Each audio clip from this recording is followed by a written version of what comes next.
Jelang pemilihan kepala daerah atau pilkada serentak pada 9 Desember 2020 mendatang, Satgas Penanganan COVID-19 berharap pelaksanaan pilkada serentak tidak menjadi klaster baru COVID-19. Ini disampaikan oleh juru bicara Satgas COVID-19 Wiku Adhisa Smito dalam keterangan persnya secara virtual di Geraha BNPB Jakarta.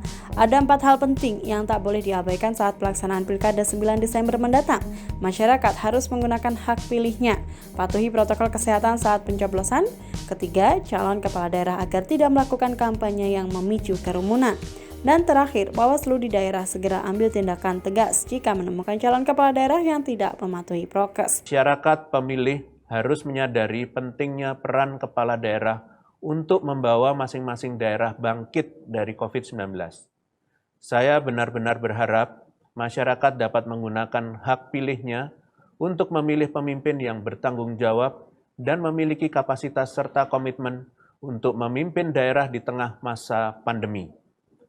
Pelajarilah latar belakang, kompetensi, serta komitmen pemimpin daerah yang akan dipilih sebelum menentukan pilihan Anda.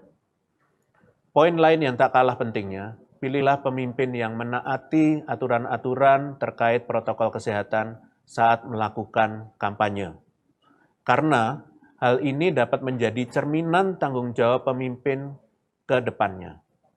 Ingat, pilkada tahun ini akan menentukan arah ketahanan kesehatan serta pemulihan masing-masing daerah di tengah pandemi, maka harus ditanggapi dengan serius.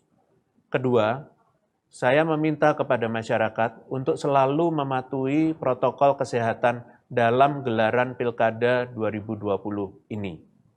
Jangan sampai pilkada ini berkontribusi terhadap peningkatan kasus atau menjadi klaster baru penularan.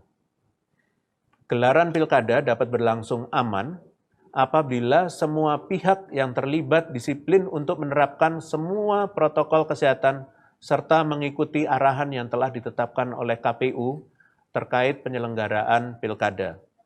Mari kita wujudkan pilkada yang aman dan bebas COVID-19. Selanjutnya yang ketiga, kepada para calon pemimpin di daerah, manfaatkanlah sisa 2 hari masa kampanye ini dengan baik dan janganlah lelah mengkampanyekan pentingnya pilkada yang aman dan bebas COVID-19. Selalu patuhi protokol kesehatan dalam berkampanye, bersikaplah dengan penuh tanggung jawab dan jangan melakukan kegiatan kampanye yang memicu kerumunan. Dan terakhir, kepada Bawaslu di daerah dan aparat di daerah, kami minta untuk segera mengambil tindakan yang tegas apabila ditemukan calon kepala daerah atau siapapun yang tidak mematuhi protokol kesehatan.